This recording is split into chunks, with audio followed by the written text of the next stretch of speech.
Hello दोस्तों, welcome back to let's do chemistry channel. और ये प्लेटफॉर्म उत्तराखंड लेक्चरर का जो स्क्रीनिंग का जो फर्स्ट वाला सेक्शन है, आई मीन टीचिंग एप्टीट्यूड। तो टीचिंग एप्टीट्यूड में भी बहुत सारे क्या हैं चैप्टर्स हैं। तो उसमें से जो फर्स्ट चैप्टर है, आई मीन जिसमें कमीशन से पूछे जाते हैं, तो उसका फर्स्ट वाला जो कमीशन था राधा कृष्णन, वो अब कंप्लीट कर चुके हैं। ओके, आपको अगर हमारे प्लेलिस्ट में जाएंगे तो मिल जाएगा। तो आज का जो टॉपिक है हमारा वो है मुदालियर आयोग यानी मुदालियर कमीशन। ओके, तो बात करते हैं इस पे। और वन मोर थिंग, आप क्या कीजिएगा, इसका नोट्स भी ले लीजिएगा। ठीक है, जो डेटा दिख रहा है सामने उसका नोट्स रखिएगा। ओके, और यही डेटे से एमसीक्यू बनेगा। ओके, तो स्टार्ट कर रहे हैं हम।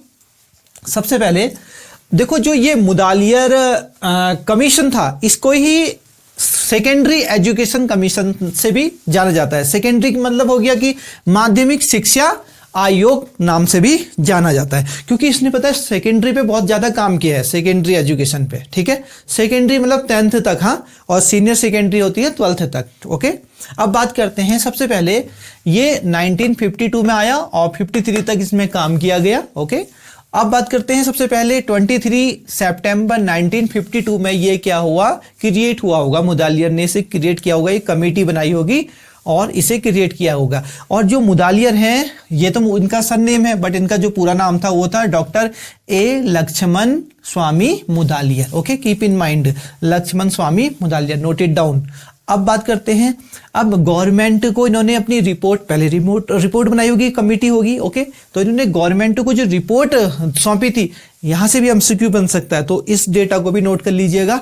Report submitted to government 29 August 1953, keep in mind 1953, ये डेटा इंपॉर्टेंट है। ओके, अब बात करते हैं इनके रिकमेंडेशन। ओके, इन्होंने क्या क्या सिफारिशें की कि एजुकेशन ऐसी होनी चाहिए और एजुकेशन ऐसी नहीं होनी चाहिए। ओके, सब बात करते हैं।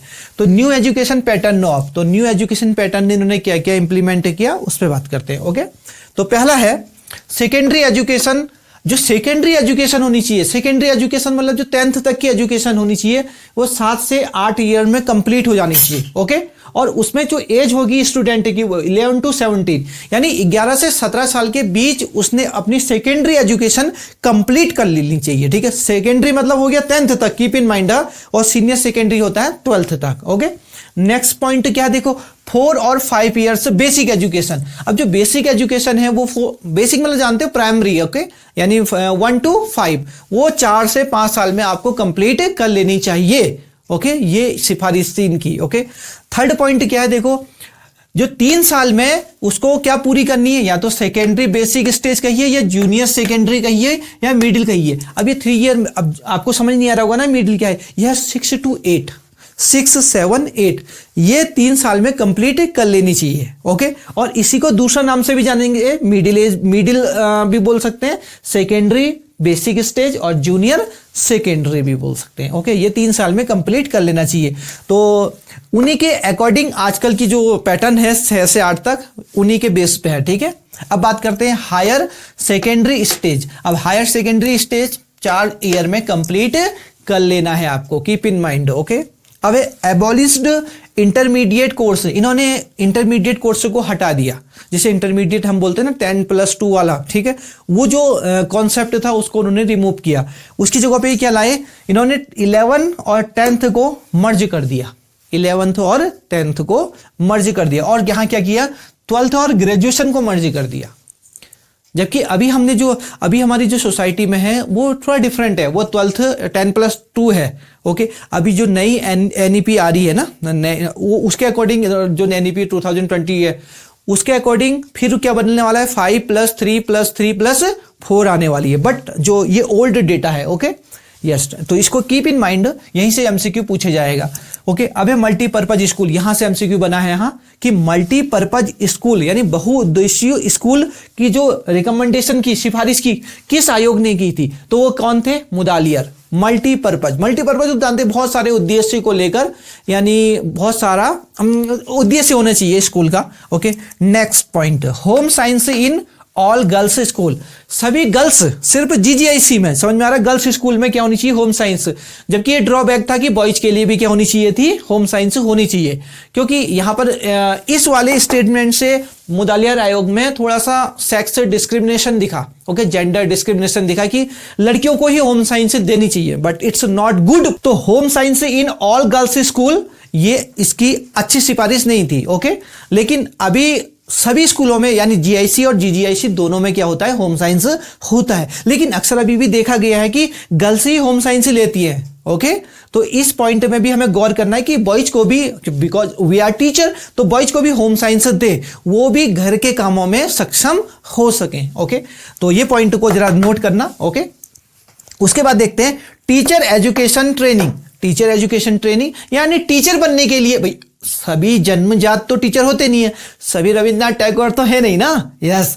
अब आपकी दाढ़ी बना ली तो इसका मतलब ये तो ना होता कि रविन्द्रनाथ टैगोर हो जाओ, तो रविन्द्रनाथ टैगोर नहीं है तो, बट हमारी जो गवर्नमेंट कहती है हम ट्रेनिंग के थ्रू भी टीचर बना सकते हैं। तो वो ट्रेनिंग में इन्होंने क्या किया कि आफ्टर 12th 2 साल का आपको क्या करेंगे, आपको एक डिप्लोमा करेंगे, कोर्स करेंगे, उसके बाद आप टीचर बन सकते हैं। और उसको हम आम भाषा में डीएलएड बोलते हैं, अभी आजकल की भाषा में डीएलएड। तो 2 साल का उन्होंने क्या बोला, 12th के बाद 2 साल का करो और उसके बाद टीचर बन जाओ, ओके। और यहां क्या किया उन्होंने, ग्रेजुएशन के बाद आपको 1 साल का करना है, ओके। और जिसको यानी बीएड बोलेंगे हम अभी समाज में जो हम बोल रहे हैं, तो बीएड करने के बाद आप फिर टीचर बन सकते हैं, ओके। मतलब ये ट्रेनिंग बहुत जरूरी है टीचर बनने के लिए। विदाउट ये 2 साल की और 1 साल की ट्रेनिंग के बिना आप टीचर नहीं बन सकते। यानी सामान्य भाषा में कहें तो डीएलएड और बीएड के बिना you are not teacher, okay, आप टीचर नहीं हैं, ओके। अब बात करते हैं सब्जेक्ट फॉर कैरिकुलम, ओके। तो इन्होंने 2 भागों में बैठा उस सब्जेक्टों को, कैरिकुलम, जूनियर हाई स्कूल के लिए अलग और सेकेंडरी एजुकेशन के लिए अलग अलग 2 भागों में। ये भी क्वेश्चन पूछा गया, यहां से एमसीक्यू बना है तो इसको नोट करिएगा, ठीक है। अब बात करते हैं एवोल्यूशन एंड एग्जाम सिस्टम। तो जो मूल्यांकन है उसका भी यही लाए, मूल्यांकन कैसे होगा अभी जानते हैं हम लोग। मूल्यांकन होता है 1 साल के बाद हर बच्चे का मूल्यांकन होता है कि वो अगली क्लास में जाएगा कि नहीं जाएगा। तो ये वाला जो कॉन्सेप्ट था वो भी मुदालियर आयोग ही लाया था, ठीक है।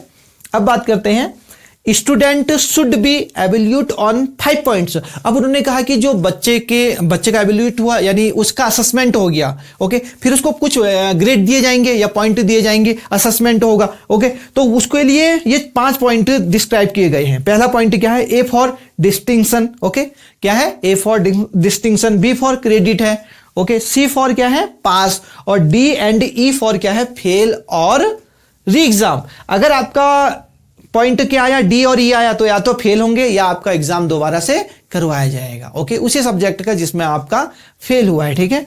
अब ये पॉइंट भी नोट कीजिएगा, हाँ, ये पॉइंट 5 के 5 पॉइंट इंपॉर्टेंट है। At last external exam reduce. तो एक्सटर्नल एग्जाम इन्होंने क्या किया, रिड्यूस किए। यानी जैसे कि देखा होगा आपने, हम पहले भी देखा था कि 10th में बच्चे क्या पेपर देने कहाँ जाते थे, बाहर जाते थे, एक्सटर्नल एग्जाम होता था, बच्चों को बाहर जाना पड़ता था एग्जाम देने। तो उसको क्या किया, रिड्यूस करा इन्होंने। उन्होंने कहा कि घर में ही एग्जाम होने चाहिए। ये भी ठीक था कि बच्चों को ट्रांसपोर्ट करने में थोड़ी परेशानी आती थी, क्योंकि मैंने भी एग्जाम दिया था, तो मैं भी, हमारे स्कूल में एग्जाम नहीं हुआ था, वो हमको भी बाहर जाना पड़ा था, ठीक है। तो ये जो मुदालियर ने ही रिड्यूस किया। अब जो पेपर होते हैं वो अपने ही स्कूल में होते हैं, तो मुदालियर का ही था। ऑब्जेक्टिव टाइप क्वेश्चन ज्यादा होने चाहिए, ये बहुत इंपॉर्टेंट है। मुदालियर ने कहा कि आपका जो असेसमेंट हो रहा है, ठीक है, उसमें जो पेपर पैटर्न है उसमें क्या होना चाहिए कि ऑब्जेक्टिव टाइप क्वेश्चन ज्यादा होने चाहिए और सब्जेक्टिव टाइप क्वेश्चन क्या होने चाहिए, कम होने चाहिए। Keep in mind, note it down, it's very important point, okay, yes.